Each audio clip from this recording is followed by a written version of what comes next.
Nah, ini sebenarnya kita membahas tentang, kalau yang tadi adalah kaitannya dengan kewaspadaan bencana perkantoran, gitu kan? Nah, ini sebenarnya sebelum ke sana kita bicara dulu tentang keselamatan kerja perkantoran. Jadi kita bicara yang normal yaitu keselamatan, kemudian kita juga bicara bagaimana jika terjadi keadaan darurat. Pertama, kita harus pastikan kita melakukan pemeliharaan dan perawatan ruang perkantoran.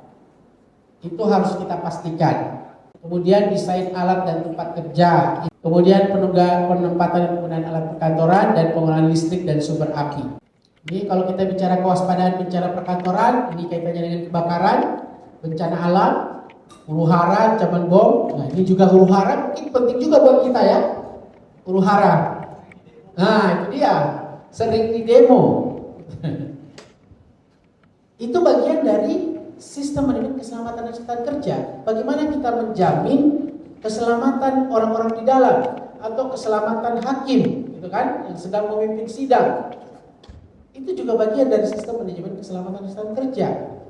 Kecepatan kita merespon itu juga penting. Kesiagaan kita untuk menjamin supaya ketika kejadian itu kita responnya cepat, kemudian kita bisa menangani juga, itu juga penting. Ya, bisa jadi juga ancaman bom bisa juga menjadi salah satu potensi di tempat kita, ya. Karena di sana ya tempat pengambilan keputusan, ya. Apalagi bentar lagi hajatan besar. Orang berkumpul di sana banyak sekali. Bagaimana kita mengontrol mereka? Itu harus kalau perlu nih dari sekarang nih disiapkan. Mumpung kita lagi concern dengan K3, karena itu bagian dari ruang lingkup yang harus dilakukan, ya.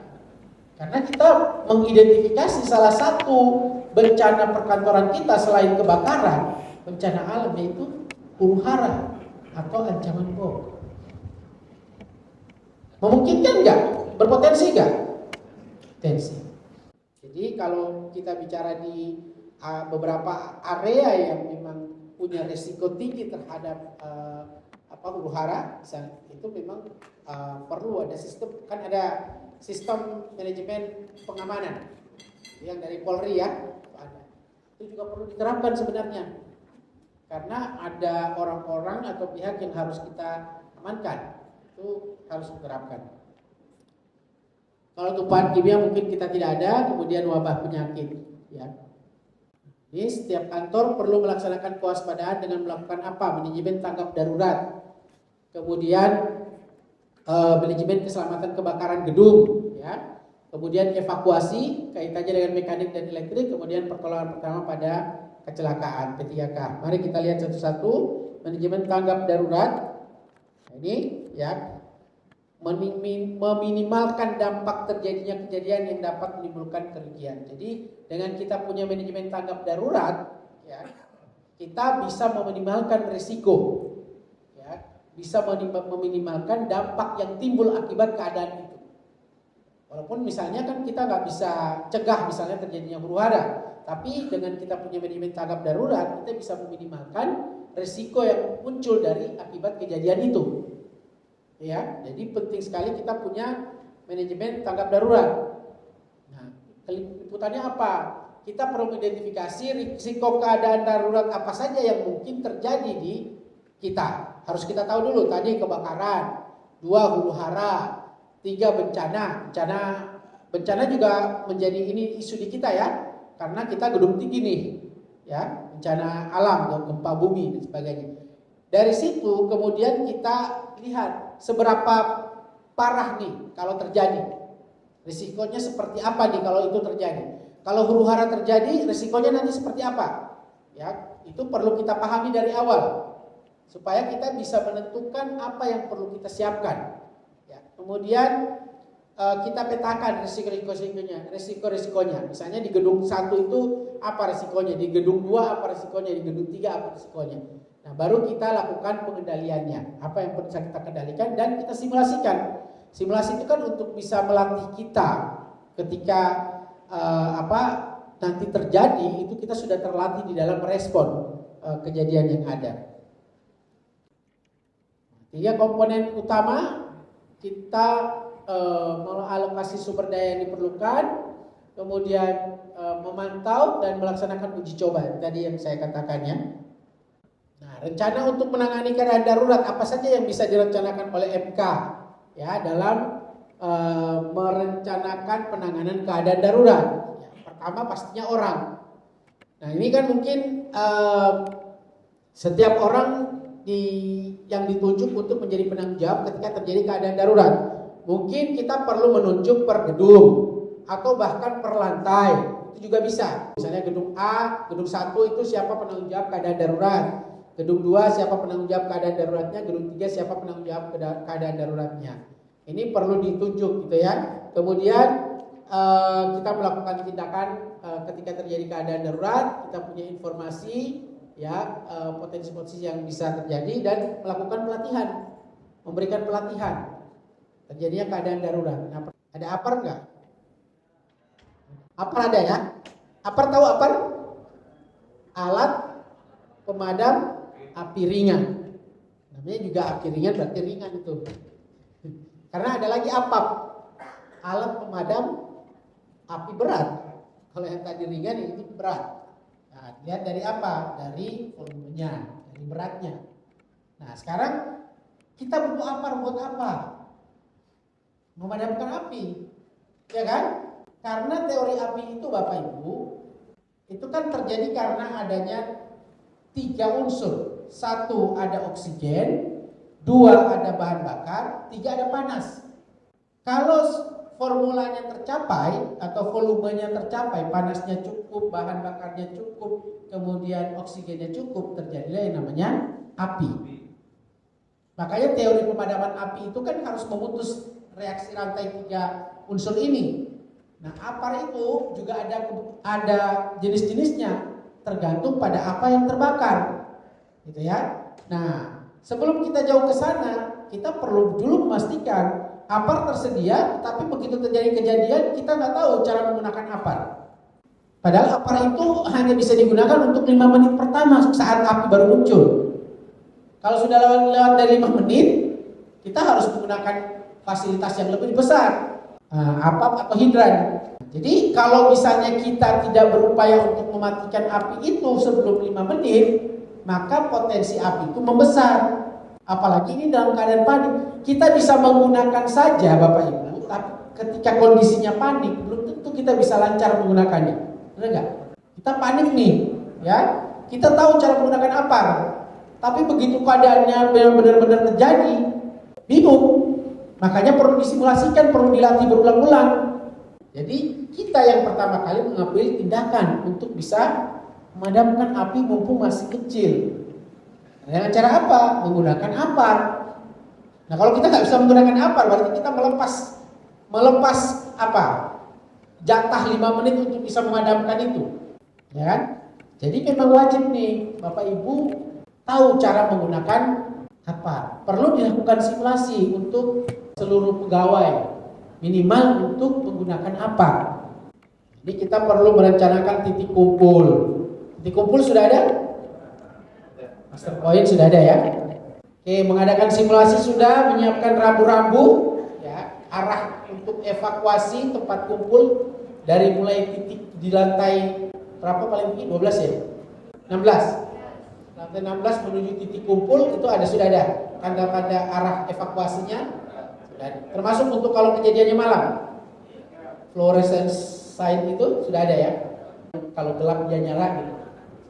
Mata kucingnya betul. Jadi kita bisa diarahkan walaupun kita nggak bisa melihat apa-apa, kita bisa lihat jalur itu. Kemudian alarm itu sudah ada. Nah ini apa? Nah ini APAR ya. APAR itu ada kelas A, kelas B, kelas C, kelas D. Ada yang sampai kelas D. Jadi APAR itu Bapak Ibu harus dilihat juga kesesuaiannya. Jadi alat pemadam api ringan itu fungsinya ada macam-macam. Ada yang dia hanya bisa memadamkan api kelas A. Kelas A itu apa? Benda-benda padat gitu ya. Bahan-bahan seperti kertas, kain, karet, plastik itu dia bisa dipadamkan dengan APAR jenis A. Kalau jenis B itu untuk memadamkan apa? Bahan-bahan yang mudah terbakar, misalnya alkohol dan sebagainya. Kalau jenis C ini yang instalasi listrik. Ya, Nah, kita harus perhatikan juga di ruangan kita itu bahannya yang banyak apa. Kalau kertas, yang banyak kertas dan sebagainya, maka aparnya harus kelas A. Kadang-kadang kita sering salah juga, naruh apar, nggak ada gunanya. Yang mudah terbakarnya, yang akan terbakar kertas, bahan-bahan padat, kayu dan sebagainya, tapi kita taruhnya apar kelas B. Begitu dipadamkan nggak akan berfungsi. Nah, itu juga harus dilihat kesesuaian penempatan apar, alat pemadam api ringan. Ya, kelas B juga begitu. Ini harus dilihat betul, ya. Kemudian tangga darurat. Tangga darurat. Ya. Bangunan gedung bertingkat lebih dari 3 lantai harus mempunyai tangga darurat minimal 2 buah dengan jarak. Gitu kan? Kita lebih dari 3 lantai kan? Berarti ini masuk nih, ya.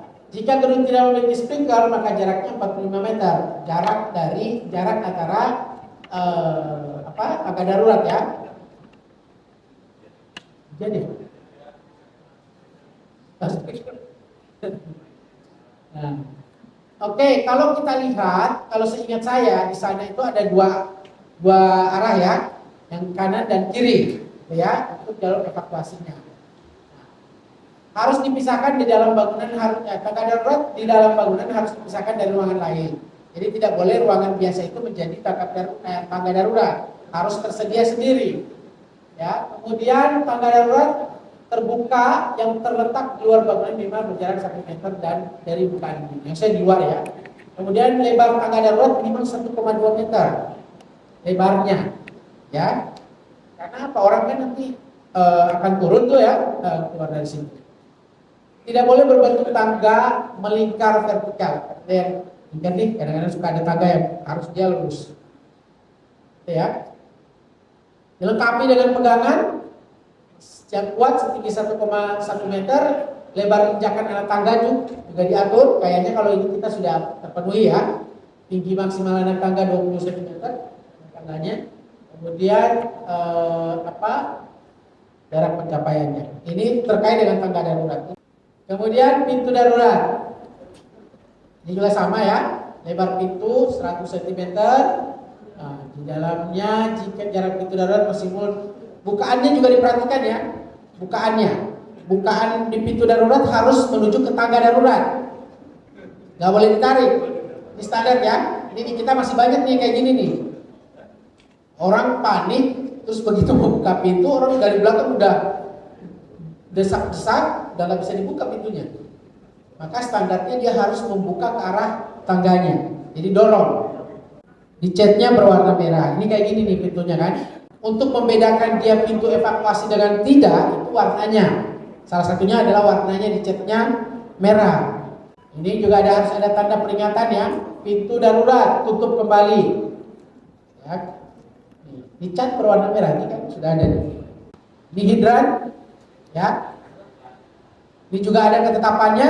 Ini sprinkler, ya. Sprinkler juga ada.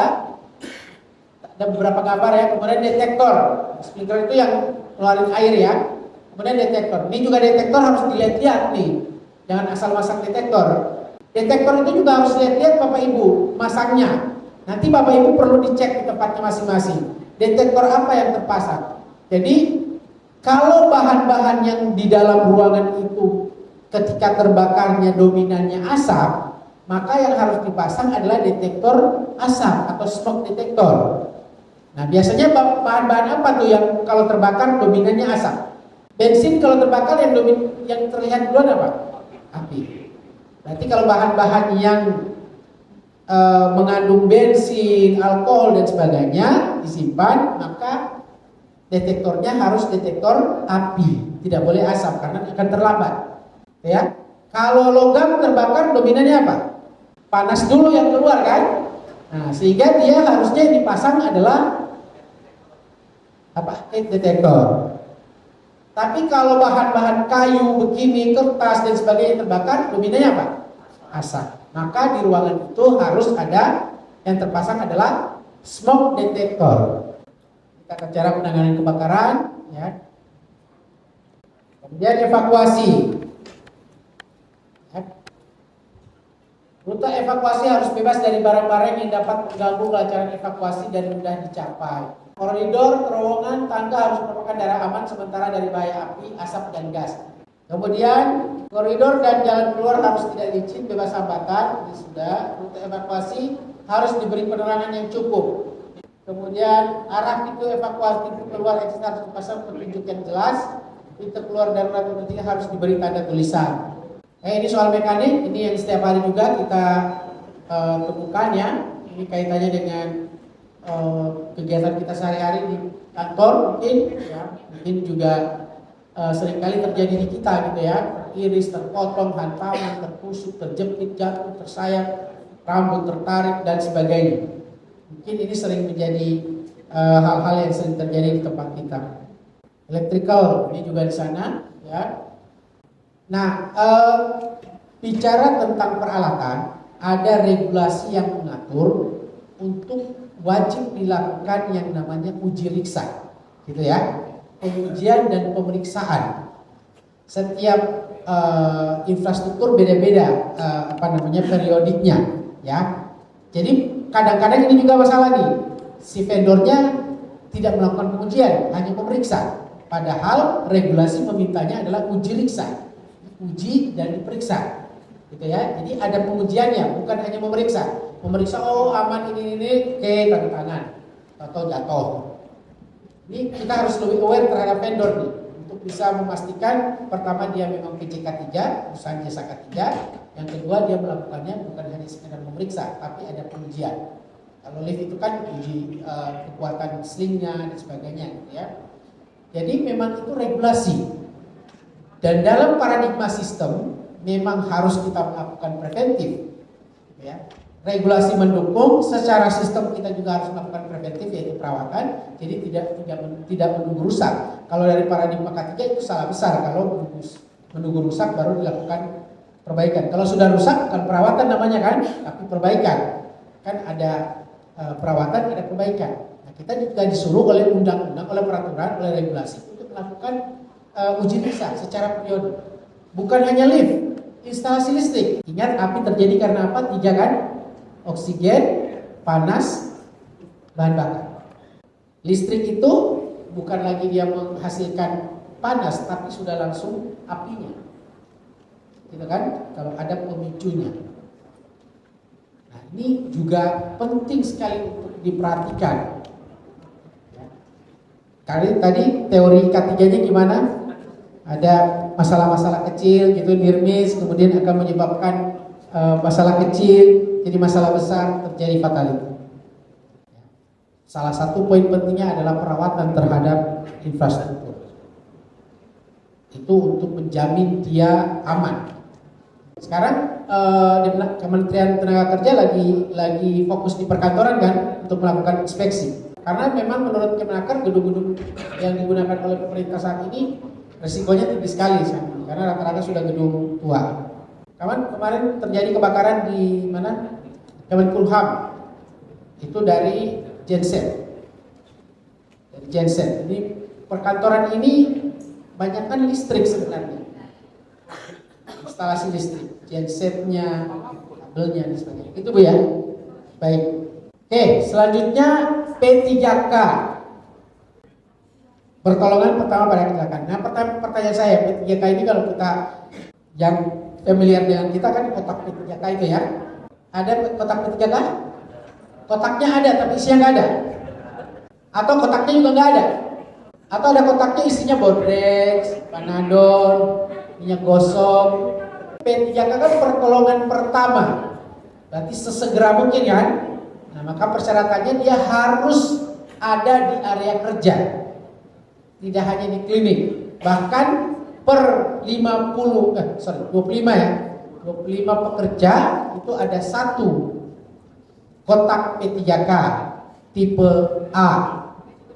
Itu ada kewajibannya. Nah, kalau kita hitung kita ada berapa ininya? Satu gedung, satu lantai ada berapa orang? Ya tinggal dihitung aja.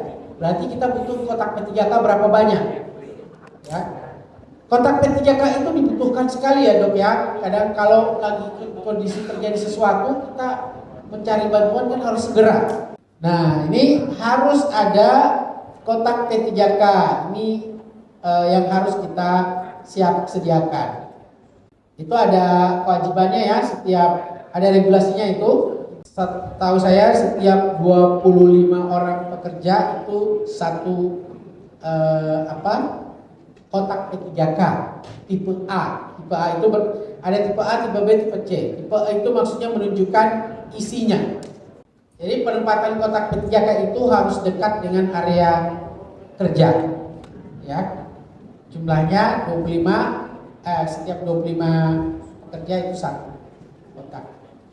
Oke, berikutnya kita masuk ke standar kesehatan kerja perkantoran. Ini yang sebenarnya yang tadi ditanyakan, ini masuknya di standar kesehatan kerja ya, yang kaitannya dengan pemeriksaan kesehatan tadi. Nah, ini kita lihat ada 4 poin yang harus dilakukan oleh MK jika ingin menerapkan standar kesehatan kerja perkantoran. Yang pertama harus punya standar bagaimana meningkatkan kesehatan kerja pekerja. Yang kedua standar untuk mencegah penyakit. Yang ketiga standar untuk menangani penyakit. Dan yang keempat adalah standar untuk memulihkan kesehatan pekerja. Jadi 4 poin ini yang harus dilakukan untuk memenuhi standar kesehatan kerja perkantoran. Nah, ini standar peningkatan kesehatan kerja di perkantoran ya. Ini pertama, peningkatan pengetahuan kesehatan pekerja. Ini melakukan promosi kesehatan ya, promkes ya. Promosi kesehatan dengan cara apa?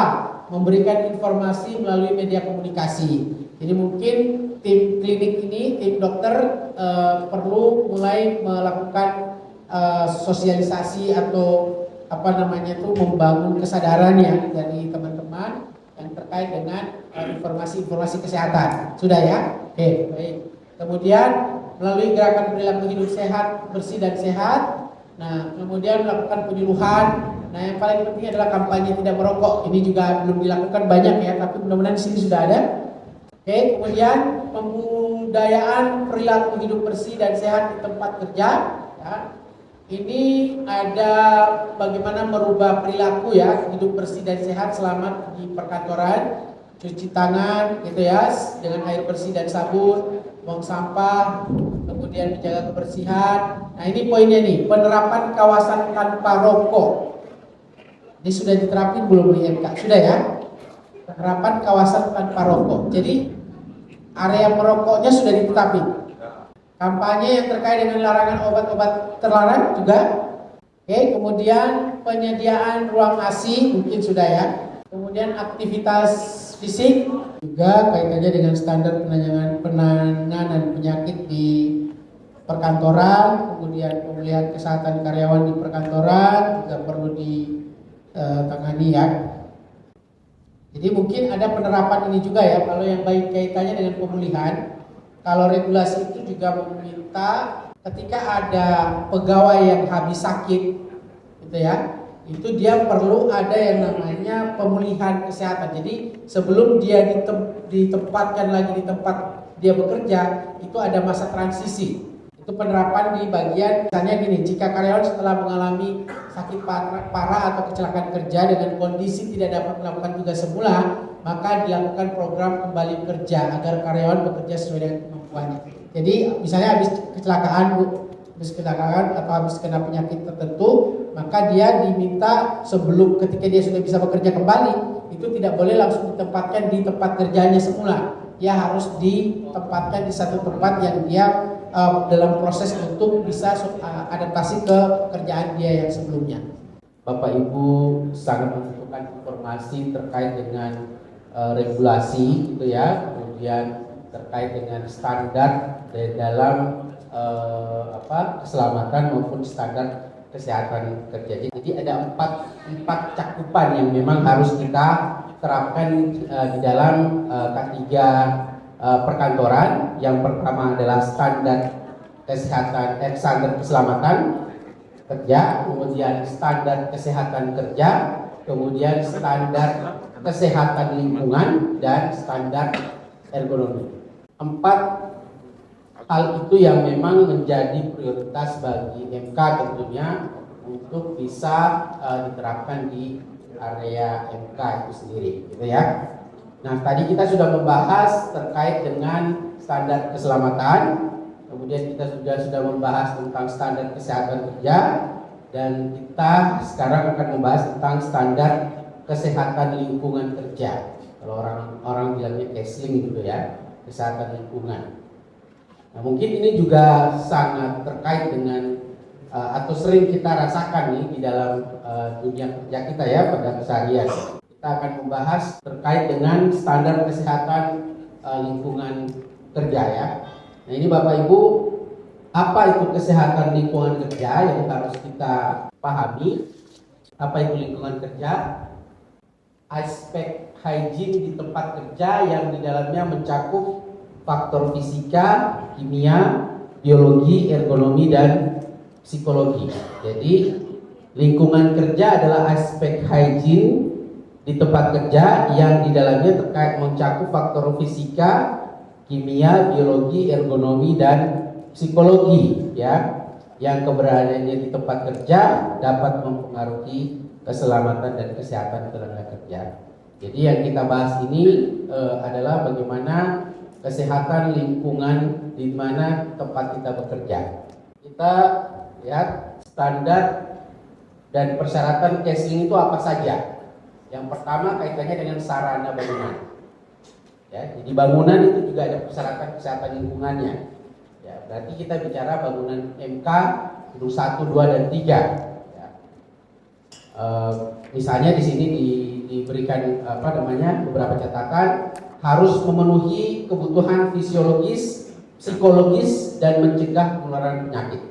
Jadi bangunannya MK itu harus bisa memenuhi kebutuhan fisiologis, psikologis, dan mencegah penularan penyakit.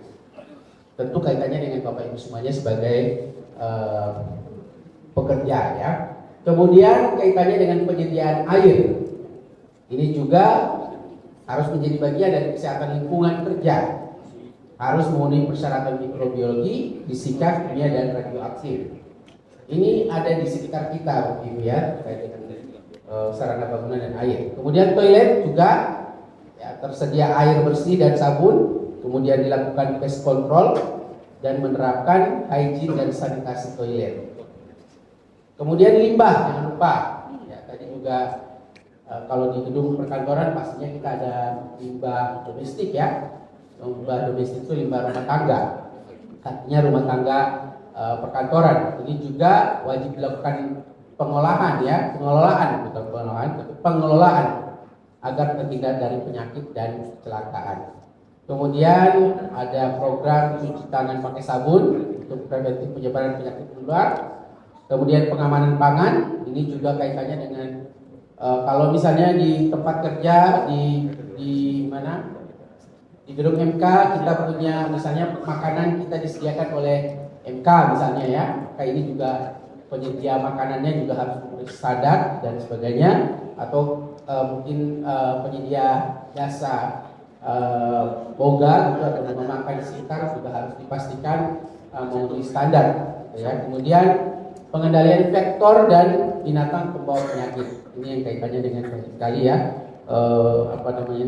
ya misalnya kecoak dan lain-lain ya. Ini standar lingkungan kerja bahaya fisika itu apa? Bahaya yang dipengaruhi oleh lingkungan sekitar, misalnya seperti kebisingan, ya, radiasi, kemudian temperatur, apakah itu panas atau dingin gitu ya, getaran dan tekanan. Mungkin kalau kita lihat di sini, mungkin yang memungkinkan di tempat kita ada ini mungkin apa ya, kebisingan ya. Radiasi ada nggak? Tidak ada ya. Radiasi ini mungkin dari penggunaan sinar X, UV dan sebagainya, tidak ada ya. Kalau dari komputer masuk radiasi. Oh, komputer, oke. Nah, komputer, penggunaan komputer ya, radiasi, betul. Nah, kemudian temperatur. Kalau temperatur mungkin tidak, kita normal-normal saja ya. Panas cukup, dingin juga cukup, gitu ya. Heat stressnya. Bisa juga kadang-kadang dinginnya itu terlalu dingin. Dinginnya terlalu dingin. Oh, kalau itu mungkin ya bisa juga, tapi itu kan masih di bawah kontrol kita ya. area-area yang memang dia karena persyaratan proses dia harus dingin misalnya. Kemudian getaran nggak ada ya. Getaran vertikal atau horizontal. Vertikal misalnya kita memegang satu alat, mungkin getaran lengan mungkin ya. Kita bekerja harus misalnya menggunakan sebuah alat yang dia bergetar gitu. Dan itu rutin kita lakukan. Jadi memang nanti seharusnya kita melakukan hazard identification dulu ya. Hazard identification. Jadi kita mengidentifikasi sumber-sumber bahaya ya melalui observasi. Kemudian kita punya dokumen yang namanya hazard identification risk assessment, termasuk terkait dengan health risk assessment-nya misalnya. Nah, harusnya kalau kita membangun sistem harus diawali dari itu. Itu tahapan awalnya, yaitu risk assessment. Ya, jadi supaya kita bisa tahu apa yang perlu kita kelola. Dengan kita mengidentifikasi sumber bahaya di semua proses yang kita lakukan, itu pasti akan banyak tuh kelihatan. Kalau hanya dengan kasat mata kan paling yang kita sebut hanya yang terlihat gitu. Padahal kalau ketika kita mengidentifikasi itu kita perhatikan cara orang kerja, posisi duduknya, posisi layout tempat kerjanya, itu pasti akan banyak sekali sumber-sumber bahaya yang bisa terlihat gitu sebenarnya. Kalau hanya sudut menyebut, kadang-kadang yang terlihat oleh mata saja yang kita bisa sebutkan. Kemudian ada bahaya kimia. Ini mungkin kalau di kita mungkin kita kan tidak menggunakan bahan kimia secara khusus ya, tapi jangan lupa misalnya pel lantai gitu ya, kemudian bahan-bahan pembersih di toilet, itu kan semua bahan kimia. Kadang-kadang kita tuh bau karbon ya. Nah itu kan ada yang suka juga ya baunya ya, kadang-kadang ya, karena dan itu sebenarnya kita terpapar bahan kimia. Nah, ini juga kalau di kita mungkin bahan kimia seperti itu. Kemudian bahaya biologi di virus. Kemarin kita sudah mengalami pandemi ya, virus, kemudian jamur, bakteri dan mikroorganisme lainnya. Kemudian bahaya psikososial. Nah, ini juga penting nih. Ya, ini juga dua yang disebutkan terakhir ini memang sekarang lagi rame-ramenya dikendalikan, yaitu bahaya psikososial. Ya, ini kaitannya dengan efek pada sisi psikologis pekerja, ya, psikososial ya. Mungkin yang umum kita kenal apa tuh? Bullying gitu ya, bully.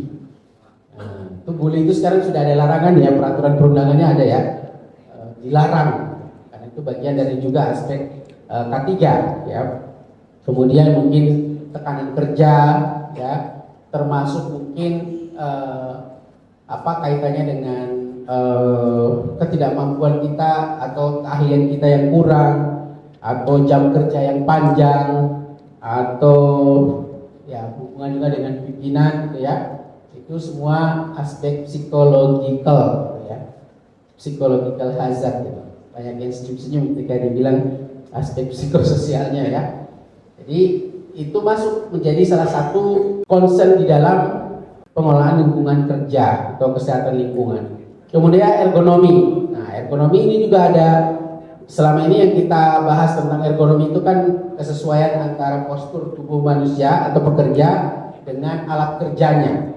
Nah, tapi saat ini sudah berkembang lebih luas lagi, bukan hanya alat kerja tapi juga terkait dengan struktur ya. Jadi misalnya ergonomi organisasi itu sekarang juga sudah mulai dikembangkan gitu ya.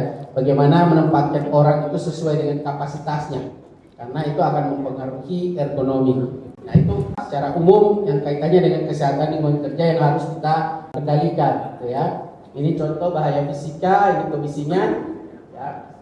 Nah kita satu lagi ya, tadi setelah kita melakukan assessment, mungkin untuk mengetahui bahaya-bahaya ini sejauh mana nilai pajanannya atau berapa nilainya di tempat kerja kita, perlu dilakukan pengukuran. Misalnya kebisingan di tempat kita itu berapa sih? Ya, ini ada standar. Kalau di tempat kerja secara umum sebenarnya 85 desibel ya. Tapi kalau di perkantoran saja ini kebisingannya adalah di ruang kantor ya 50 sampai 55 batasnya ya. Jadi batasnya itu adalah nilai ambang batas yang diperbolehkan, atau NAB itu adalah nilai maksimum yang diperbolehkan orang terpapar secara terus-menerus selama 8 jam. Jadi batasnya Bapak Ibu di kantor itu karena 8 jam kerja ya, hanya boleh terpapar maksimal di 50 desibel. Nah, apakah di tempat kerja kita sudah melewati angka ini? Harus dilakukan pengukuran. Berapa desibel sebenarnya kebisingan di tempat kita, tempat kerja. Tapi kalau rasanya kalau perkantoran seperti ini mungkin di bawah ya. Kecuali ada mesin tertentu yang dioperasikan terus-menerus, itu misalnya mesin fotokopi atau kipas angin, gitu ya, itu mungkin bisa menimbulkan kebisingan lebih tinggi. Nah, sebenarnya kebisingan itu kalau oleh ILO didefinisikan sebagai suara yang tidak diinginkan, ya, karena banyak juga ketika kita mendengarkan lagu atau apa begitu, atau mungkin yang suka ngaji dengar pengajian atau apa murotal misalnya, dalam suara yang tinggi pun kita merasa nyaman kan? Jadi di sini kebisingan itu definisikan sebagai suara yang tidak diinginkan. Jadi kalau suaranya diinginkan ya berarti tidak masuk dalam kategori bising. Oke, suara keras, berlebihan atau berkepanjangan dapat merusak jaringan saraf sensitivitas telinga. Panjangan itu kayak kipas angin gitu ya. Kipas angin coba kita pernah nyoba nggak? Kipas angin nyala gitu lama, terus kita matiin. Itu kayak langsung tenang gitu kan. Nah, itu sebenarnya lebih mengganggu, lebih berpotensi merusak saraf telinga dibanding kebisingan yang sekali-sekali tapi tidak mencapai nilai ambang batas. Itu dicoba. Atau ada AC itu yang rusak, itu bunyi terus gitu, begitu kita matiin terasa di telinga kita tuh lebih nyaman. Nah, itu berarti sebenarnya sudah mengganggu. Itu kebisingan. Kemudian pencahayaan. Ini soal terang tidaknya ruang kerja kita. Ini juga ada standarnya Bapak Ibu. Jadi ada kategorinya juga. Pekerjaan-pekerjaan yang membutuhkan ketelitian, pekerjaan-pekerjaan misalnya memisahkan barang-barang yang besar, itu berapa standar pencahayaannya itu juga ada. Seharusnya kita menggunakan standar ini. Ya, ruang kerja itu baku mutunya atau NAB-nya itu 300 lux. Ya. Kemudian ruang gambar ini berarti kan dia lebih teliti lagi ya. Ruang gambar itu 750. Kemudian resepsionis 300, ruang arsip 150 karena dia lebih banyak menyimpan dokumen-dokumen yang besar. Ruang rapat 300, ruang makan 250, koridor lobi 100. Ini standar juga yang bisa kita pakai di perkantoran. Ya, standar kesehatan lingkungan. KESLIN. Tadi bising, yang kedua adalah pencahayaan. Nah, ini untuk bisa tahu apakah pencahayaan di kita cukup atau tidak, jika kita bandingkan dengan nilai ambang batas yang diatur, itu perlu kita lakukan pengukuran. Jadi MK bisa meminta pihak ketiga atau vendor itu untuk melakukan pengukuran terhadap pencahayaannya. Ya. Oke, kemudian getaran ini tadi ya, gerakan yang teratur dari benda atau media dengan arah bolak-balik dari kedudukannya keseimbangan. Ya mungkin ini contohnya kalau orang kerja di pabrik ya, itu kalau dia punya mesin-mesin stamping gitu ya, yang besar gitu ya, atau peleburan dan sebagainya, itu biasanya ada getarannya. Jadi kadang-kadang kita karena sudah terbiasa di situ sudah nggak berasa bahwa kita ini tiap hari terpajan getaran. Nah, kalau mungkin di perkantoran mungkin karena tidak ada aktivitas yang bisa menyebabkan itu mungkin tidak ada. Ya. Oke, ini getaran. Kemudian radiasi tadi mungkin kita dari alat kerja ya, dari laptop atau komputer, ini juga harus diperhatikan. Kemudian suhu ya, baik panas maupun dingin, dan kelembaban. Nah, ini mungkin kalau suhu mungkin kita bisa atur ya, karena kelembaban ini yang seringkali tidak bisa kita atau kita kurang pedulikan ya. Kelembaban biasanya ini diukur sebenarnya antara temperatur dan kelembaban itu diukur dengan ISBB namanya, indeks suhu bola basah. Jadi menggambarkan kombinasi antara temperatur ruangan kemudian dengan kelembaban ya. itu biasanya diukur dengan bukan suhu ini ya, bukan suhu ruangan yang diukur, tapi GSBB atau indeks suhu bola basah untuk memberikan gambaran tentang iklim sebenarnya, iklim di area kerja. Itu kombinasi antara suhu dan kelembaban. Ada pertanyaan? Silakan Bu. Bahaya statis itu masuk ke mana? Ada ininya? Kalau bahaya statis itu masuk di mana? Fisikal, bahaya fisik dia masuk di apa namanya, radiasi. Bahaya statis itu sebenarnya kategorinya di radiasi.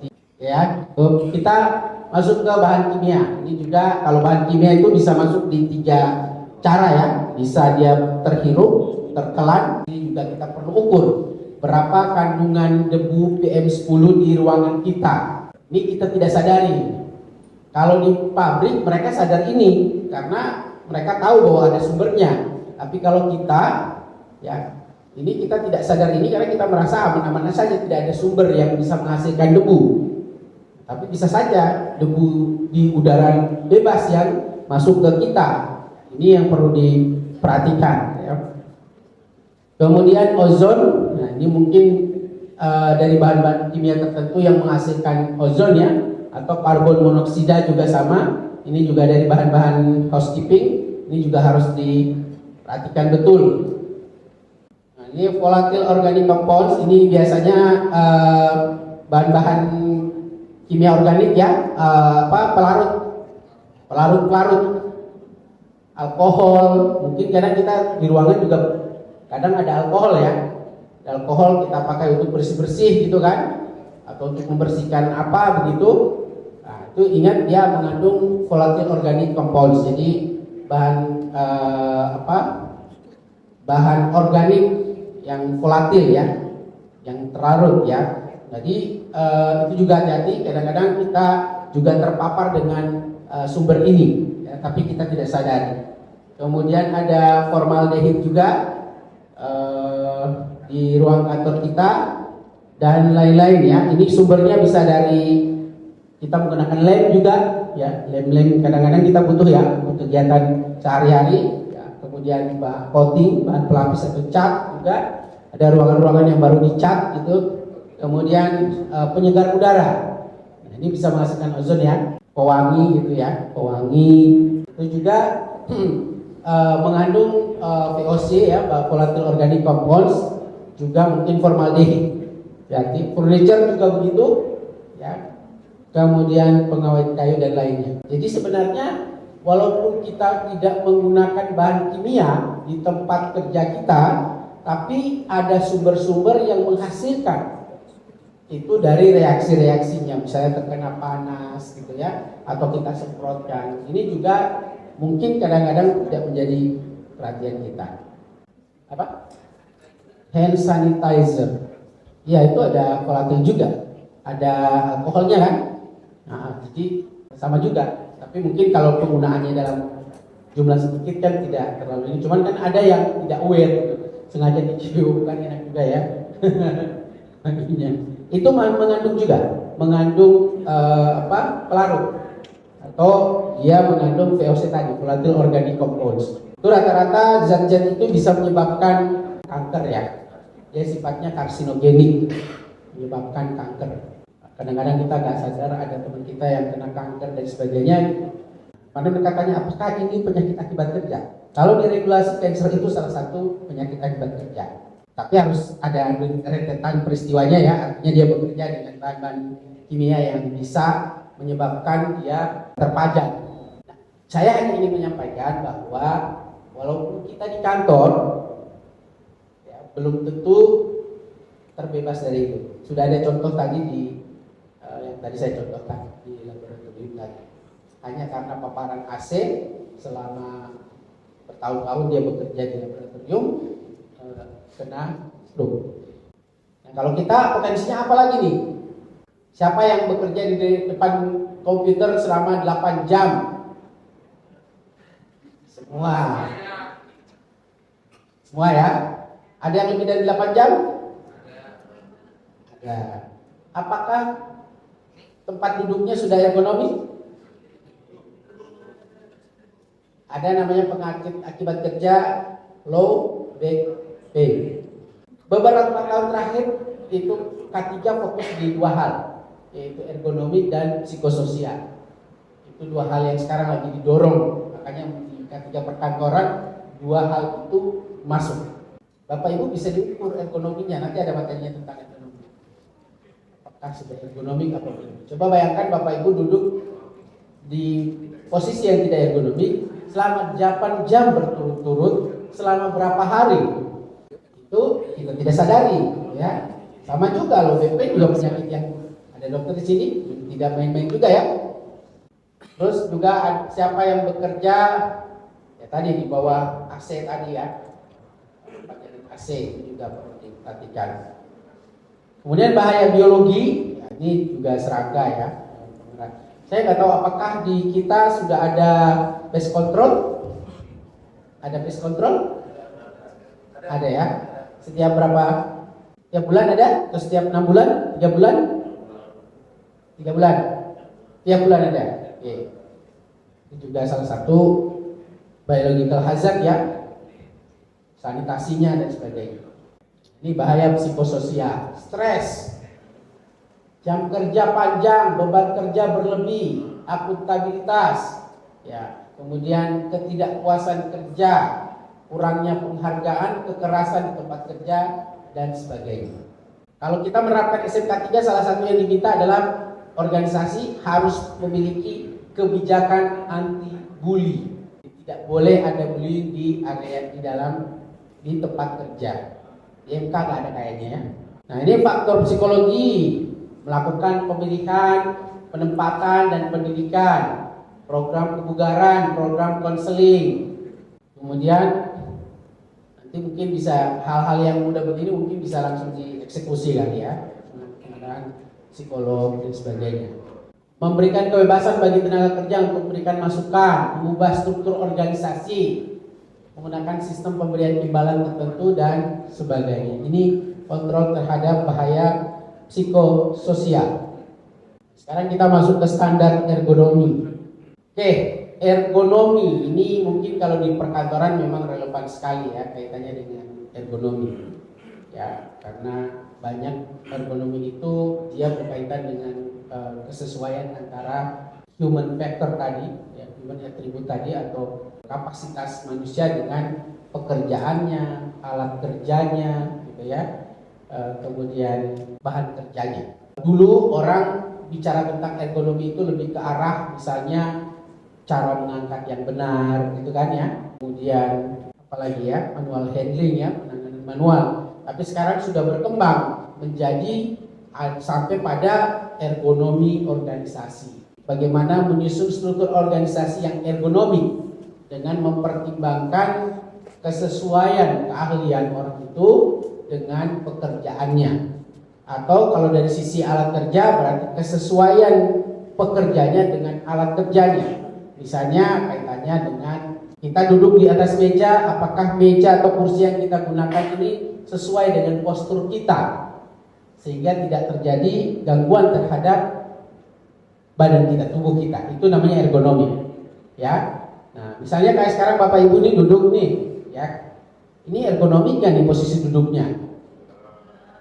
Yang ergonomik itu yang gimana? Nah, oke. Itu satu. Ini nggak ada ya? Ada nggak sih? Nggak ada. Kemudian apalagi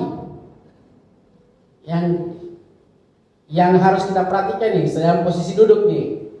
Ya, tinggi meja. Tinggi meja berhubungan dengan apa? Lengan ya.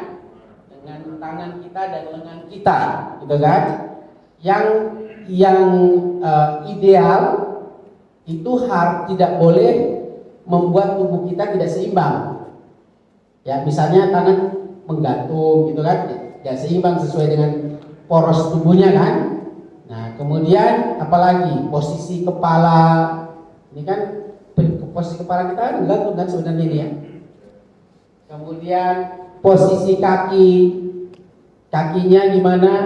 Ada yang terlalu tinggi kursinya sehingga duduknya jadi gantung, atau bukan saja menggantung, panjang dudukan ini juga mempengaruhi ya kursi ya.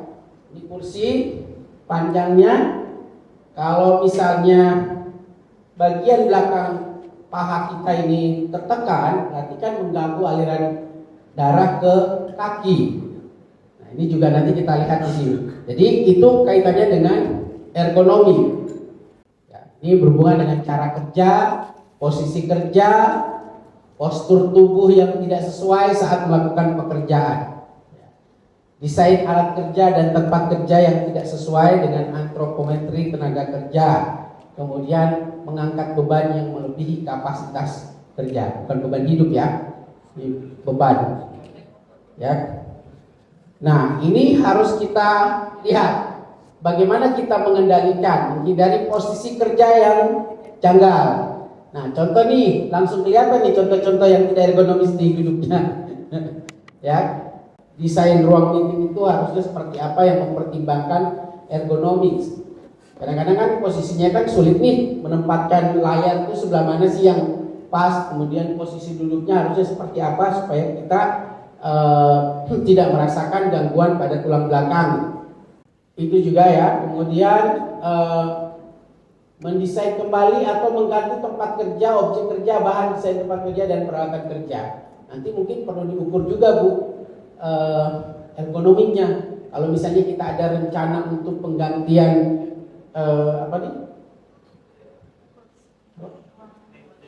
ya meja, kursi dan sebagainya itu ya, mungkin terlebih dahulu diukur dulu ergonominya. Jadi supaya tidak rugi kita beli nih, ya. Jadi misalnya kursinya harusnya tinggi yang seperti apa, mejanya tingginya seperti apa, itu perlu dipilih. Seperti ini nih. Ini kalau kita lihat ya, ini nanti kita lihat di bagian sini. Ya, standar ekonomi perkantoran kaitannya dengan luas tempat kerja yang tadi ditanyakan Ibu tadi ya, luas tempat kerja. Misalnya contoh, jarak antara meja satu dengan meja ke depan itu minimal 80 cm, dengan meja belakang 80 cm. Ini standar ya, standar regulasi kita. Kemudian jarak, harus ada jarak yang memungkinkan orang untuk bisa mengakses jalan ini dalam keadaan darurat untuk jalur evakuasi. Kemudian tata letak peralatan kantor ini juga perlu ya untuk menjaga ergonomis kita. Misalnya harus diperhatikan jika dibikin zona. Zona 1 itu adalah peralatan atau bahan yang sering kita gunakan. Jadi hanya jangkauan lengan saja. Jadi nggak perlu begini. Jadi ini pengaturan tata letak peralatan kantor. Jadi hanya jangkauan lengan. Nah itu barang-barang yang sering kita gunakan sebaiknya diletakkan di dalam jangkauan lengan supaya tidak membuat kita mengambil tindakan yang tidak ergonomis. Kemudian zona yang kedua mungkin yang sedikit lebih sering, mungkin dengan jangkauan tangan kita. Kalau yang tadi jangkauan lengan, ini jangkauan tangan, gitu kan? Nah, kemudian zona yang berikutnya adalah zona yang mungkin memang jarang kita gunakan. Ini baru boleh yang kita membutuhkan kita bergerak. Nah, ini juga dalam pengaturan peralatan kerja kita sehari-hari, ya, berhubungan dengan dokumen-dokumen ini biasanya ya, dokumen yang kita simpan. Kadang kita harus mengambil sesuatu bolak-balik. Ini ergonomi itu kan tidak pekerjaan berulang. Nah ini harus diatur. Kemudian kursi, ya juga tadi dipertimbangkan ergonomisnya. Koridor tadi yang 120 cm, postur kerja, cara kita duduk, meja kerja, durasi kerja, ya kita dibutuhkan untuk istirahat setiap berapa jam, harus ada peregangan, ya. Kemudian penanganan beban manual. Ini yang berkaitan dengan ergonomi yang harus kita perhatikan. Nah ini semua Bapak Ibu sudah ada standarnya, tinggal mengikuti ya regulasinya. Jadi kalau kita ingin tadi ya ada 4 cakupan dalam K3 perkantoran, 1 keselamatan perkantoran, kesehatan perkantoran, kesehatan lingkungan, sama ergonomi. Izin Pak, saya sedikit menanyakan tadi kan ada membahas masalah kursi ini. Ya. Untuk ergonomisnya itu untuk kenyamanan kita di lingkungan kerja, ada nggak sih standar untuk bentuk meja gitu? Jadi posisi kita Harus seperti apa? Ya. Jadi bentuknya seperti apa itu yang bagus, Pak? Ya. Baik, ada Pak. Ini diambil dari regulasi. Ini standarnya. Makanya saran saya memang kita memperhatikan ini karena sebenarnya para produsen kursi dan sebagainya itu sekarang mereka sudah mempertimbangkan ergonomi itu. Makanya kita sekarang lihat ya, kursi-kursi itu kan sudah banyak yang bisa adjustable gitu ya. Jadi bisa di-adjust dari sisi tinggi, bisa di-adjust dari sisi bahkan penahan ininya juga kadang sekarang ada kursi yang bisa di-adjust gitu ya. Nah, kemudian dari sisi lebar ini juga bisa di-adjust. Itu sebenarnya pertimbangan ergonomi dari produsennya. Nah, ini standarnya Pak. Nah, ini ya, ini kursi yang ergonomis ya Pak. Gitu ya. Misalnya kalau kita bilang duduk dengan memberikan ruang yang cukup antara ujung kursi dengan kaki. Nah, jadi ini Pak, ini yang tadi saya bilang, mungkin perlu dicontohkan kali ya. Izin boleh pinjam kursinya satu?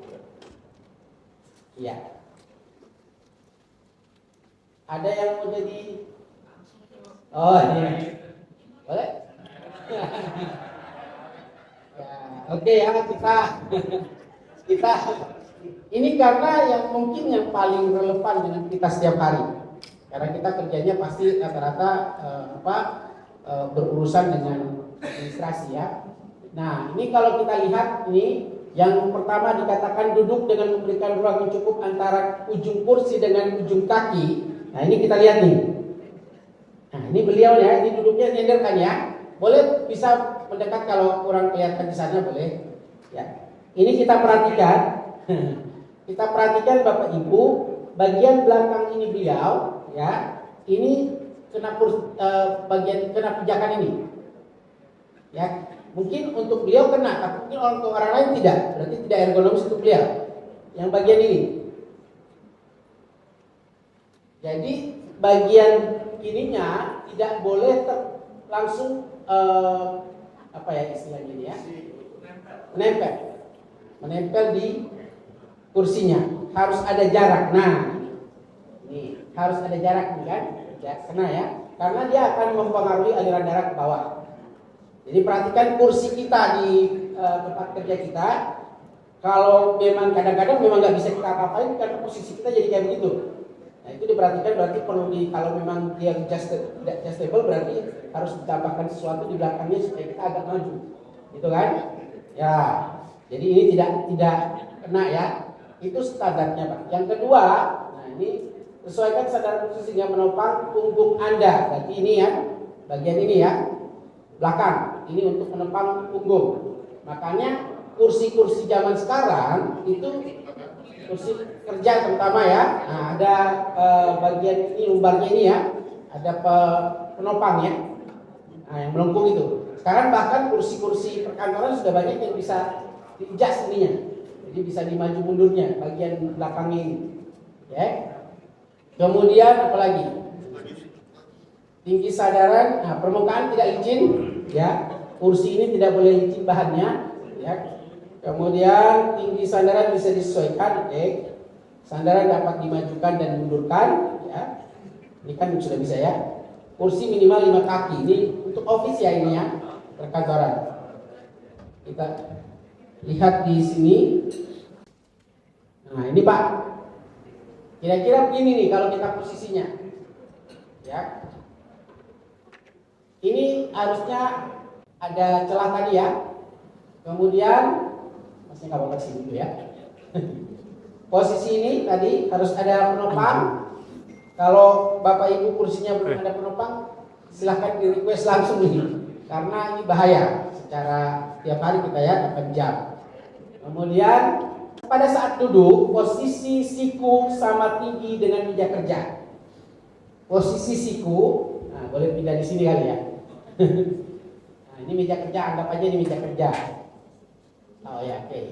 Nah, posisi siku, nah Sini ya, posisi siku harus sama tinggi dengan meja kerja. Berarti ini kita ngejas tinggi kursi ya. Nah, kalau posisinya kita agak tinggi begini, itu pasti akan cepat pegel. Ya, jadi harus sejajar ya, sama tinggi dengan meja kerja. Lengan bawah horizontal dan lengan atas menggantung bebas. Lengan bawah yang mana lengan bawah? Ini ya. Nah, itu horizontal. Tadi bisa lagi. Nah, yuk, tapi ini terlalu jauh ya. Nah, oke, kemudian lengan atas menggantung bebas ya. Jadi ini sama rata, sama tinggi dengan meja, sama nggak? Atau agak naik? Meja lebih tinggi ya. Berarti ini mejanya terlalu lebih tinggi. Harusnya di sejajar ya.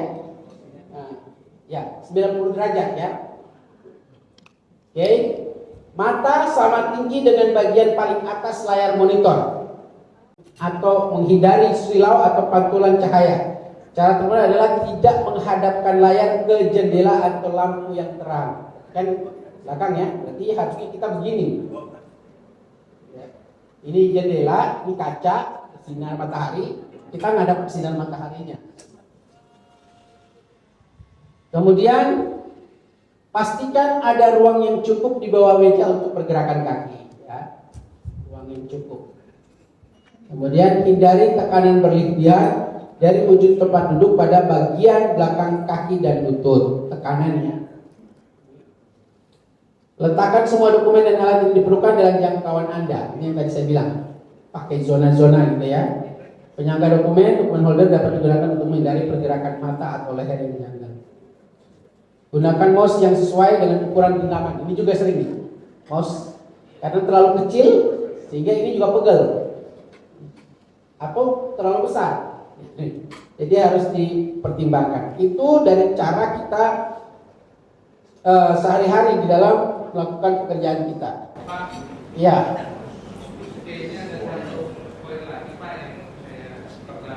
Ya.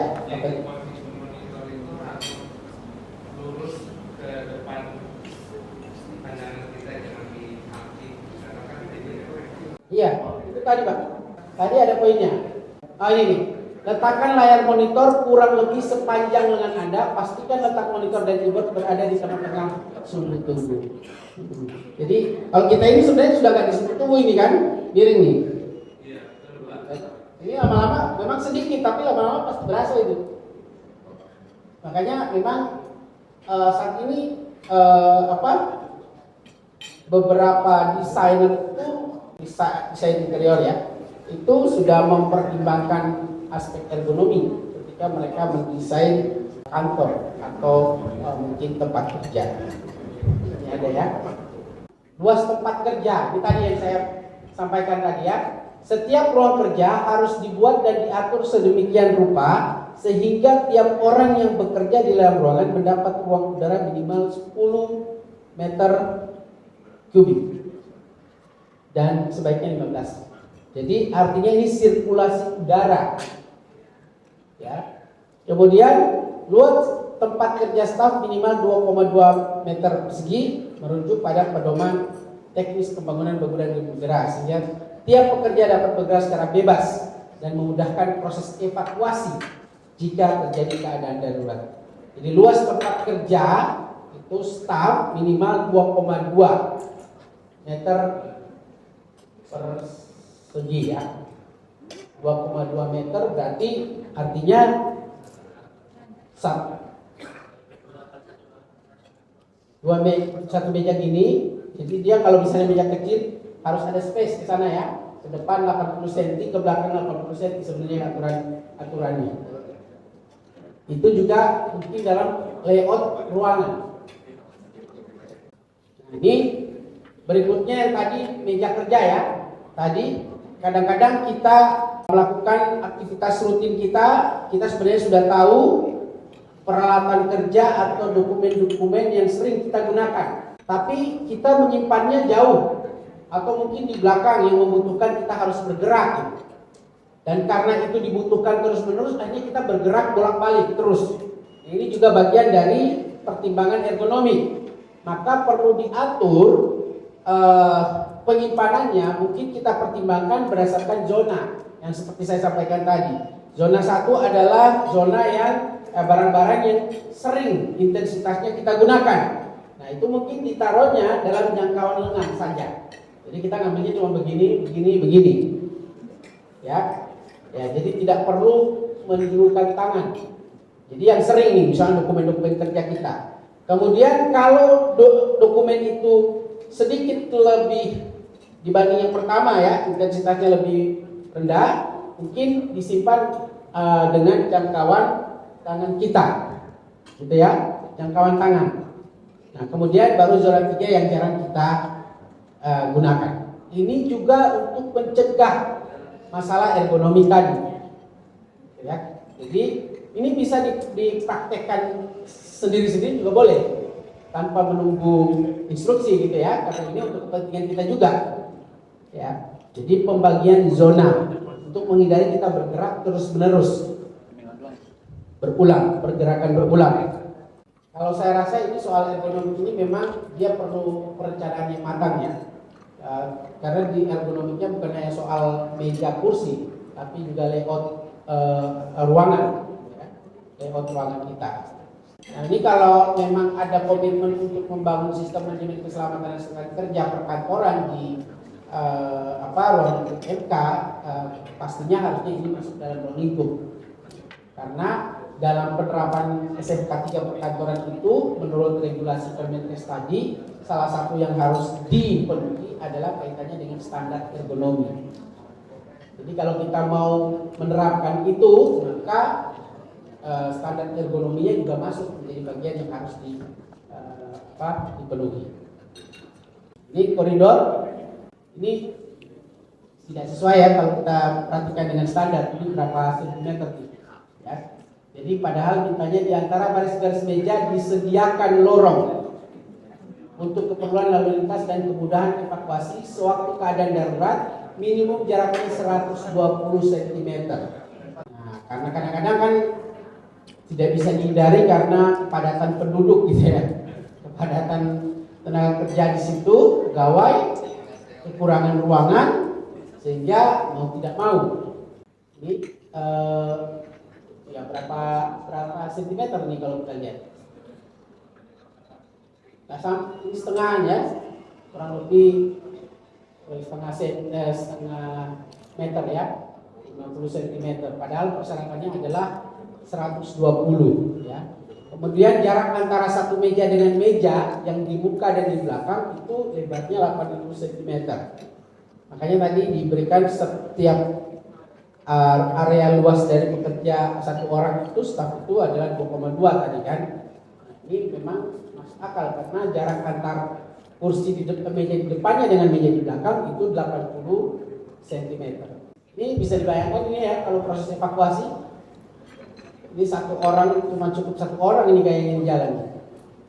Padahal evakuasi itu kan membutuhkan cepat. Belum lagi ditambah ada peralatan-peralatan ini. Mungkin bisa dipertimbangkan nanti ketika mulai mendesain ruangannya, ya, membuat sekat-sekat tadi ada beberapa yang harus diperhatikan. Tadi soal sprinkler, soal detektor, gitu kan, penempatannya, ada jaraknya dan sebagainya. Kemudian durasi kerja. Durasi kerja ini setiap karyawan atau pegawai sesuai dengan ketentuan peraturan perundangan yang berlaku ya, itu 8 jam atau 40 jam per minggu ya. Aktivitas mengetik atau menggunakan visual display unit disarankan untuk menyelingi dengan tugas lain. Ini kalau kita ya tadi untuk menghindari ergonomi tadi ya, itu disarankan untuk variasi gitulah ya. Dengan pekerjaan lain. Misalnya kita ada beberapa pekerjaan perlu divariasikan pekerjaan itu untuk menghindari tadi kita melakukan pekerjaan yang berulang. Ya. Menyelingi dengan tugas lain seperti melakukan bikin dokumen, rapat, dibagi juga dengan rehat singkat dan peregangan. Tadi program peregangan yang kita usulkan tadi. Ya. Rehat singkat dilakukan dengan metode 20-20-20. Itu setiap 20 menit bekerja menggunakan komputer diselingi 20 detik rehat singkat dengan melihat selain komputer sejauh 20 feet. Setiap 2 jam kerja sebaiknya diselingi peregangan selama 10 sampai 15 menit. Mungkin ini bisa dibuat kampanye ya, mungkin dari dokter di MK untuk membuat kampanye ini, misalnya soal durasi kerja. Karena tadi itu kan nilai ambang batas itu ininya adalah 8 jam kerja berturut-turut. Nah, untuk bisa menghindari kita tidak bekerja 8 jam berturut-turut, perlu ada diselingi dengan peregangan supaya tidak berturut-turut jatuhnya. Ya, 20 menitan. Ada pertanyaan? Ya, silakan. Terima kasih banyak atas kesempatannya. Saya hanya menambahkan aja ya Pak. Ya, boleh. Menambahkan apa ya? Kembali lagi ke yang sebelumnya tentang kesehatan lingkungan tempat kerja. Di mana ada salah satunya adalah pengelolaan limbah. Pengelolaan limbah. Menurut saya alangkah pentingnya disosialisasikan juga pengelolaan limbah sampah. Oh, sampah. Ya. Karena saya perhatikan dari setiap event ya, setiap kegiatan kita yang 5 tahunan itu ya, khususnya di MK pada saat pilpres, pilkada itu sampah itu menumpuk sampai sepertinya menggunung dan mengganggu ya, sudah mengganggu baunya. Jadi alangkah pentingnya menurut saya ada sosialisasi mengenai pengelolaan sampah. Jadi dimulai dari diri kita sendiri gitu ya, untuk memilah-milah sampah. Misalnya kita sampah makanan gitu kan, kita nggak habis gitu, kita kita pilah-pilah dan kita sediakan fasilitasnya juga gitu. Tempat sampah untuk organik dan menurut saya bisa ditambahkan. Ya, baik. Ya, betul. Ini untuk sampah ini kita ada undang-undang juga ya, Undang-Undang Sampah Nomor 18 Tahun 2008 ya, Undang-Undang Sampah yang mengatur tentang bagaimana pengelolaan sampah. Kalau mungkin di perkantoran itu kan justru sampah yang menjadi salah satu poin ya, kemudian limbah domestik karena kita tidak punya limbah cair industri. Ya, kita adanya limbah domestik. Limbah domestik itu limbah dari kegiatan MCK gitu ya, kegiatan rumah tangga atau dapur, atau kalau kita ada ruang masak dan sebagainya, itu semuanya namanya limbah domestik. Nah, kalau sampah ini memang dia secara khusus ya diatur juga dengan undang-undang yang berbeda, dan memang kewajiban kita untuk melakukan pemilahan sampah. Tapi kadang-kadang ini terkait juga dengan perilaku ya, disediakan tempat pun kadang-kadang belum tentu orang, bahkan mungkin kita sendiri gitu ya, mungkin sedang berada di tempat yang lain gitu, yang sebenarnya dia sudah menyediakan tempat sampah yang dipisah gitu ya, organik non organik, kita juga tidak bisa konsisten gitu. Bahkan kadang-kadang kita juga nggak tahu yang organik itu yang mana, yang non organik yang mana, yang B3 yang mana, yang non B3 yang mana. Sehingga mungkin karena ketidaktahuan itu ya plastik dimasukin ke limbah organik, sampah makanan kalau sampah makanan limbah organik ya. Kalau sampah makanan organik, kalau plastik, kertas, semuanya itu kaleng bekas gitu ya mungkin ya. Sisa makanan, kalau sisa makanan itu maksudnya organik. Nah, ini juga artinya kalau bentar lagi kan 5 tahun nih. Mungkin dari sekarang ini harus sudah mulai kalau tahu bahwa itu setiap 5 tahun ada kondisi begitu, ada PR besar kita yang segera nih, selain tadi penanganan demo tadi ya, kemudian juga penanganan orang luar ya, tamu. Karena tamu itu kan kalau dalam K3 berarti dia memasukkan sumber bahaya baru ke tempat kita. Nah, berarti kita harus mulai memikirkan bagaimana pengendalian bahaya yang muncul dari eksternal. Nah, jadi penanganan mereka kemudian soal sampah tadi. Saya rasa mulai dari sekarang MK harus sudah mulai memikirkan bagaimana penanganannya ya.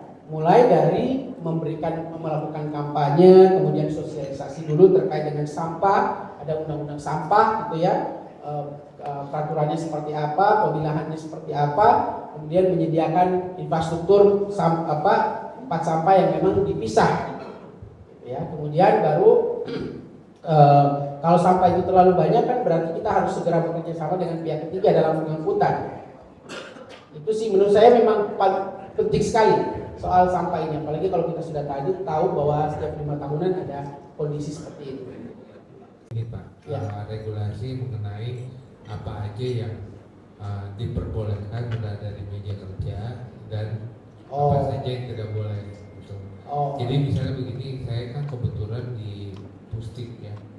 Jadi saya banyak alat-alat yang menurut saya itu menjadi kebutuhan di unit kerja. Nah itu saya taruh di meja. Cuman alat-alat itu di rekan kerja saya tidak ada, karena cukup hanya ada di tempat saya.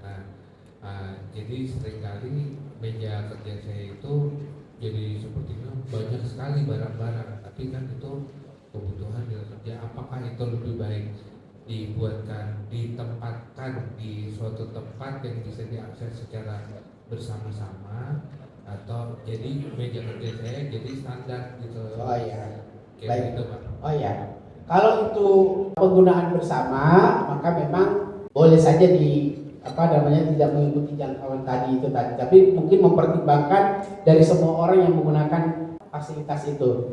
Jadi itu kecuali tadi yang dimaksud adalah barang-barang pribadi yang memang kita sendiri yang menggunakan. Gitu. Misalnya dokumen itu memang dokumen kita saja atau produk tertentu itu yang dimaksud. Tapi kalau penggunaan bersama maka harus dipikirkan juga akses setiap orang ke fasilitas itu, gitu. Ya. Nah ini ngangkat nih, ya beban manual. Ya, kalau di tempat kita mungkin yang diangkat apa sih? Dokumen. Angkat orang ada nggak? Komputer, dokumen, mungkin ada barang-barang tertentu. Ada yang angkat aqua galon nggak? Oke ya. Ya. Nah ini juga perlu diperhatikan, mungkin ini juga pengetahuan di rumah kita juga ya. Bapak-bapak kadang juga diminta untuk bantu ngangkat A, ngangkat B gitu ya. Posisi ngangkatnya kadang-kadang tidak ergonomis, sehingga menyebabkan sakit pinggang gitu kan ya, atau bahkan cedera lengan dan sebagainya. Nah ini sebenarnya juga sudah diatur ya soal cara mengangkat. Ini di sini ada.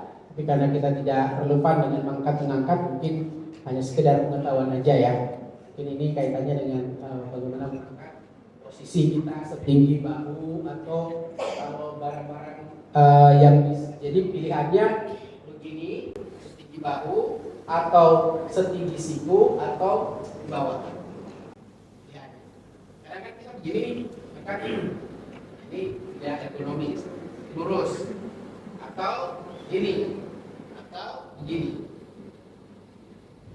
Tentunya mempertimbangkan berat dari bebannya ya. Itu ada regulasinya juga soal misalnya perorangan itu boleh mengangkat berapa, itu ada standarnya. Misalnya berat badan sekian, dia boleh mengangkat beban sekian, itu juga ada standarnya. Itu di dalam regulasi kita juga sudah ada. Ini soal cara mengangkatnya. Dan dia cara mengangkat kalau di bawah begini gimana Pak? Biasanya kita gimana? Yang banyak kita lakukan langsung begini kan? Itu ini kan ya, posisi kita pas mengangkat dari sini ke sini kan bisa. Yang betulnya jauh kita apa? Ini kasihan yang perutnya maju. Begini ya. Ini ya. Ini apa? Kita terus diatak dulu ke sini. Jadi posisi badan kita dalam posisi yang postur apa? Di poros kita. Lalu diangkat. Contohnya bukan cukup begini ya. Ini bahaya. Posisi tangannya begini. Baru diangkat. Ini memang kadang-kadang kita malas duduk langsung angkat kan, pokoknya langsung ambil. Jadi bayangkan kalau bebannya lebih besar dari berat atau postur tubuh kita. Ini juga perlu kita info ke anak-anak kita ya. Anak-anak kadang-kadang nggak memperhatikan ini. Kalau anak-anak disuruh angkat galon misalnya, ya, ini cara kita mengangkat yang juga diatur oleh regulasi. Nah, mungkin yang begini-begini memang perlu disosialisasikan ya oleh tim kesehatan lah ya. Mungkin perlu mulai ada kampanye-kampanye soal psikososial tadi, soal ergonomi itu mungkin sudah mulai ditemukan ya. Apakah itu melalui media fisik gitu atau apapun lah, untuk menumbuhkan kesadaran dari seluruh pekerja ya, seluruh pegawai di lingkup MK. Ini sudah halaman terakhir kayak prosedur kerja aman ya. Kalau ini yang umum saja, yang dasar ya, dan mungkin bisa digunakan juga untuk bisa mengkampanyekan prosedur kerja aman di kantor. Berlari di kantor harus dilarang. Permukaan lantai harus yang tidak licin atau yang menyebabkan pekerja terpeleset atau tergelincir. Semua yang berjalan di lorong kantor dan di tangga diatur berada di sebelah kiri. Kemudian karyawan atau pegawai yang membawa tumpukan barang yang cukup tinggi atau berat harus menggunakan troli dan tidak boleh naik melalui tangga, tapi menggunakan lift barang bila tersedia. Tangga tidak boleh menjadi area untuk menyimpan barang, berkumpul, dan segala aktivitas yang dapat menghambat lalu lalang. Nah, seringkali kan kita berkumpulnya di situ ya, di tangga ya, di tangga darurat tentunya ya. Bahayanya itu dapat dicegah melalui housekeeping kantor yang baik. Cairan tumpah harus segera dibersihkan dan potongan benda yang terlepas dan pecahan kaca harus segera diambil. Bahaya tersandung dapat diminimalkan dengan segera mengganti ubi rusak dan kartu kusam. Lemari arsip bisa menjadi penyebab utama kecelakaan dan harus digunakan dengan benar. Kenakan pelindung jari untuk menghindar pemotongan kertas. Hindarkan kebiasaan yang tidak aman, termasuk menyimpan pensil dengan ujung runcingnya ke atas. Ini juga sering ya. Pensil kita taruhnya di atas gitu ya. Menempatkan gunting atau pisau dengan ujung runcing ke arah pengguna. Nah, ini kalau ini kerjaan saya di rumah nih. Iya, tugas saya ada balikin itu. Kalau istri saya taruhnya begitu kan. Ya memang mohon maaf ini hasil penelitian antara laki-laki dengan perempuan itu awareness atau tingkat kepedulian terhadap risiko itu laki-laki lebih tinggi. Makanya kita sering bisa lihat kan perempuan di jalan bagaimana. Sen kanan belok kiri. Itu ada penelitiannya Bapak Ibu. Kenapa sampai seperti itu? Kalau ditanya kan, ya ini mungkin mohon maaf ya, ini bukan berarti ini ya, tapi pasti di sini nggak ada kan? Oh ya di sana ya. Di sini pasti nggak ada, tapi setiap tempat saya kasih training pasti nggak ada gitu. Terus di mana ya gitu? Ya nggak semua perempuan. Iya, itu ada penelitiannya di UI yang terkait dengan itu. Kenapa itu sebenarnya intinya salah satunya terkait dengan namanya risk appetite ya, selera risiko dari laki-laki dan perempuan itu berbeda. Laki-laki itu kan memang dia fokus ya, jadi dia akan fokus pada hal-hal yang juga bisa menyebabkan bahaya. Kalau perempuan dia ininya lebih luas kan ya, dia lebih lebar gitu ya melihatnya, sehingga kadang-kadang yang berbahaya itu tidak bisa dia fokusin. Kalau kita lihat di lapangan juga ya, yang paling memungkinkan bawa motor, bonceng anak 3, bawa sayuran, bawa apa, ibu-ibu apa bapak-bapak? Ibu. Padahal kalau bapak-bapak lihat, gila, kayaknya bahaya banget, tapi ibu-ibu enjoy aja gitu. Itu bukan karena ini, memang faktor mindset terhadap risiko itu berbeda. Cara pandang perempuan terhadap risiko itu tidak sensitif gitu. Kira-kira begitu. Itu banyak penelitian di UI yang membandingkan antara perempuan dan laki-laki. Nah, itu ada. Kalau tertarik itu bisa penelitian terkait dengan kenapa perempuan itu misalnya di jalan itu tadi lampu sennya kanan tapi dia ke kiri gitu kan? Atau kalau saya bilang mungkin ya ibu-ibu itu pikirnya tujuan akhirnya adanya sebelah kanan gitu.